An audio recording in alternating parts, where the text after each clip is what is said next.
Hello guys, welcome back.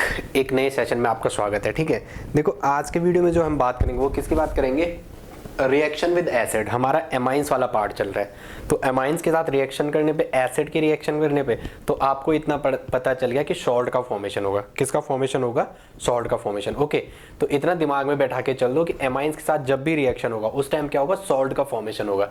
तो इतना आपके दिमाग में रिएक्शन आ गई कि एमाइन को अगर आप एमाइन प्लस एसिड कर रहे हो, एमाइन प्लस एसिड, तो आपका क्या हुआ, सॉल्ट का फॉर्मेशन होगा। सॉल्ट का फॉर्मेशन। देखो गाइस, हम जो लास्ट में बात कर चुके हैं ना कि नाइट्रोजन का लोन पेयर है, लोन पेयर की रिएक्टिविटी है, यही किया था ना हमने। तो लोन पेयर रिएक्टिव है तो इसका मतलब एमाइंस का बेसिक नेचर है। और बेस का काम क्या है? बेसिक नेचर बोल दिया। और बेस का काम क्या होता है? Proton abstract. बेसिक नेचर है तो बेस का काम क्या होता है? प्रोटॉन अबस्ट्रैक्शन। क्या होता है? Proton abstraction.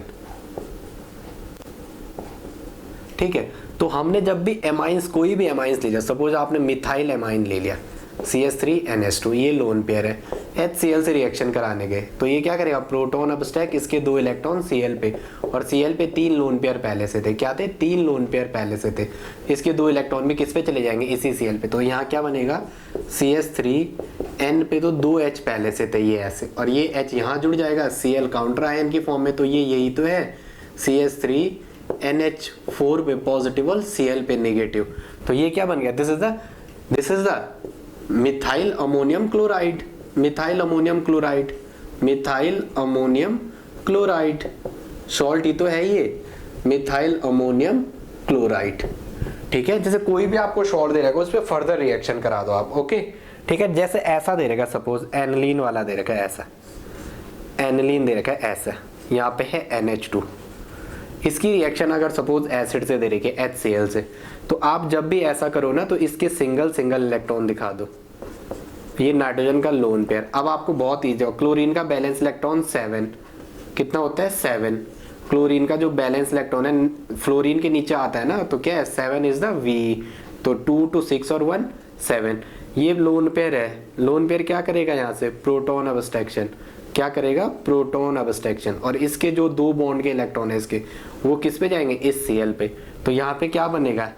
एनिलीन पे, एनिलीन था, this is the aniline. Aniline पे आप HCl की रिएक्शन कराने गए तो यहाँ पे क्या बनेगा? NH और H, और यहाँ पे क्या बनेगा? H आ जाएगा। तो ये पॉजिटिव, साथ में Cl नेगेटिव। ठीक है, तो ये यही तो है, C6H5NH2 पे पॉजिटिव एंड NH3 पे पॉजिटिव। ये H एब्स्ट्रैक्ट हो गया, NH3 पे पॉजिटिव एंड Cl नेगेटिव। तो this is the anilinium chloride. ये क्या है? Anilinium chloride. जब भी किसी एलिमेंट के ऊपर पॉजिटिव चार्ज आता है तो वहां पे क्या लिखते हैं? EM। ये आपको पता होना चाहिए, वहां पे क्या लिखते हैं? IUM। ठीक है, मिथाइल एमाइन था, मिथाइल एमाइन से क्या बना? Methyl ammonium chloride. ये क्या था? Methyl amine. किसकी रिएक्शन की? Hydrochloric acid. किसकी रिएक्शन की? हाइड्रोक्लोरिक एसिड की रिएक्शन। तो क्या बना? सॉल्ट बना। क्या बना? सॉल्ट का फॉर्मेशन, जो हम देख रहे हैं। ठीक है, सपोज एक ऐसा दे रखा है, ऐसा है, यहाँ पे N पे CH3 और H, मैंने आपको नाम लिखाना सिखाया है। N पे मिथाइल और दिस इज द, ये एनिलीन। N पे मिथाइल और एनिलीन, N पे मिथाइल और एनिलीन। तो मैंने आपको बताया इस पे रिएक्शन करो HCl की। किसकी? HCl की। तो क्या होगा? नाइट्रोजन का लोन पेयर क्या करेगा? ये लोन पेयर प्रोटॉन अबस्ट्रैक्ट करेगा। क्या करेगा? Proton abstract. और इसके 2 इलेक्ट्रॉन किस पे चले जाएंगे? इसी Cl पे। तो यहाँ क्या बनेगा? ये CH3 और यहाँ H और यहाँ ये वाला H जो अबस्ट्रैक्ट किया, और इस पे पॉजिटिव, साथ में Cl नेगेटिव। तो नाम क्या हो जाएगा? N पे तो मिथाइल, ये रहा है तो एनिलीन की रिंग ना, तो N पे मिथाइल और क्या? Anilinium chloride. N पे मिथाइल एनिलीनियम क्लोराइड। ठीक है, ये आप इतना थोड़ा पढ़ लेना भाई, आपके काम आएगा। ठीक है, एक नेक्स्ट रिएक्शन देखते हैं। रिएक्शन विद मेटल आयन, मतलब मैं डी के साथ रिएक्शन कर रहा हूं, डी के मेटल के साथ, ठीक है। एसिड का आप देख लेना, ये मैं पता नहीं कितनी बार करा चुका हूं पिछले वीडियो से, तो आप इनको देखते रहना, ठीक है। अब है रिएक्शन विद डी मेटल, किससे है? रिएक्शन विद डी मेटल,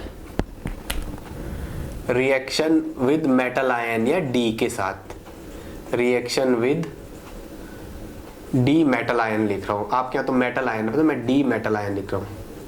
यार देखो मैं वीडियो शॉर्ट बना रहा हूं आपके लिए, बिल्कुल ज्यादा न बड़े न छोटे।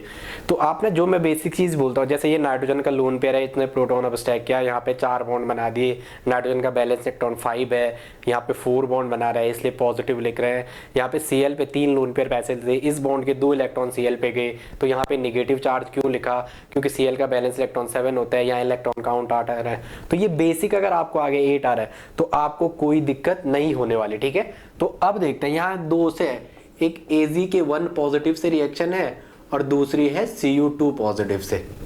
तो देखो जब भी Ag के 1 पॉजिटिव से रिएक्शन होगी किसी एमाइन की, अगर इससे एमाइन की रिएक्शन करोगे आप तो हमेशा 2 कोऑर्डिनेशन नंबर वाला प्रोडक्ट बनेगा। क्या बनेगा? 2 कोऑर्डिनेशन वाला। और अगर Cu से करोगे किसी एमाइन की रिएक्शन तो ये हमेशा क्या देगा? 4 coordinated compound, 4 coordinated compound, 4 coordinated compound ये आपको मिलेगा। जैसे दे रखा है, क्या दे रखा है? AgCl से रिएक्शन है, किससे? AgCl से रिएक्शन, AgCl से रिएक्शन है किसकी? मिथाइल एमाइन की, CH3NH2 की। सिल्वर क्लोराइड पे किसकी रिएक्शन है? मिथाइल एमाइन की। This is the methyl amine. तो मेरे प्यारे बच्चों क्या होगा? मैंने कहा Ag1 में है तो 1 वाला 2 कोऑर्डिनेशन वाला प्रोडक्ट देगा, 2 कोऑर्डिनेटेड प्रोडक्ट, ठीक है। तो यहाँ पे क्या होगा? 2 कोऑर्डिनेशन वाला। कोऑर्डिनेशन कंपाउंड को ब्रैकेट में दिखाते हैं ऐसा, तो जो Ag है ये 2 कोऑर्डिनेटेड प्रोडक्ट बनाएगा। कोऑर्डिनेटेड बॉन्ड ऐसे ही दिखाते हैं, और क्या N के साथ ये होगा H and this is the CH3, ये ऐसा देगा, ठीक है। N के साथ H एंड CH3, तो ये 2 कोऑर्डिनेशन नंबर है, ठीक है। एंड +1 साथ में Cl आयन काउंटर में हो जाएगा, ठीक है। ओके, तो ये आपको क्या देगा? ये 2 कोऑर्डिनेटेड प्रोडक्ट देगा। नेक्स्ट रिएक्शन सपोज ऐसे है, तो आगे ना इसकी कोऑर्डिनेशन नंबर 2 है, नाम ये सॉल्युबल होता है, थोड़ा याद रखना, इट इज सॉल्युबल है, ठीक है। अगर सपोज इससे दे रखा CuCl2 से रिएक्शन, तो यहाँ पे आपको कोऑर्डिनेशन नंबर वाला 2 बनना है, तो इसलिए यहाँ 2 लिख दिया। यहाँ ये बना है इसलिए यहाँ 2 लिखा। कहते हैं आपकी बुक में आपको ये पता होना चाहिए कि ये 2 कहाँ से आए। ये 2 इसलिए आया कि जो Ag का +1 होता है, अगर वो किसी भी के साथ भी रिएक्शन करता है तो वो हमेशा 2 कोऑर्डिनेटेड प्रोडक्ट बनाता है। हम एमाइन पढ़ रहे हैं इसलिए हमने एमाइन लिखा है, ठीक है। Ag का +1 हमेशा 2 कोऑर्डिनेशन वाला प्रोडक्ट बनाता है, ठीक है, 2 कोऑर्डिनेटेड वाला। और Cu का जो +2 है वो 4 कोऑर्डिनेटेड प्रोडक्ट, उसकी बात करते हैं। CuCl2 पे अगर आपने मिथाइल एमाइन की रिएक्शन कराने गए, ठीक है, तो ये क्या देगा आपको? This is a cuprous chloride, this is cuprous chloride. तो ये क्या देगा आपको? मिथाइल एमाइन की रिएक्शन, मिथाइल एमाइन। तो मैंने बोला ये 4 कोऑर्डिनेटेड वाला प्रोडक्ट देगा। क्या देगा? 4 कोऑर्डिनेशन वाला प्रोडक्ट।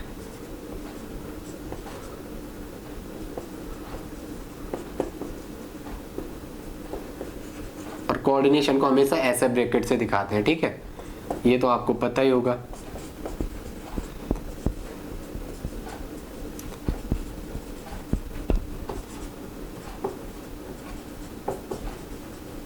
मेरे प्यारे बच्चों इसका कलर पूछता है, इसका क्या पूछता है? कलर पूछता है। तो ये क्या है? डीप ब्लू कलर का सॉल्यूशन है। कैसा है? डीप ब्लू कलर का, इसका कलर पूछता है। तो this is deep blue colour solution, deep blue colour solution. तो एक बात आप याद रखना है, मैंने आपको ये बताया ना, यहाँ ये Cu 4 में जाता है, जो Cu का +2 है वो 4 कोऑर्डिनेटेड कंपाउंड बनाता है, 4 कोऑर्डिनेशन वाला। It form 4 coordinated compound, 4 coordinated compound. ये हमेशा 4 कोऑर्डिनेशन वाला कंपाउंड बनाता है, इसलिए ये बनाया, ठीक है। और ये भी सॉल्युबल है, ये भी क्या है? सॉल्युबल। इसका कलर पूछेगा कैसा है? Deep blue colour. ये 4 इसलिए आया यहाँ पे, ठीक है। ये 4 कहाँ से है? आपको पता है Cu क्या बनाता है? 4 कोऑर्डिनेटेड कंपाउंड बनाता है, ठीक है। Thanks for watching.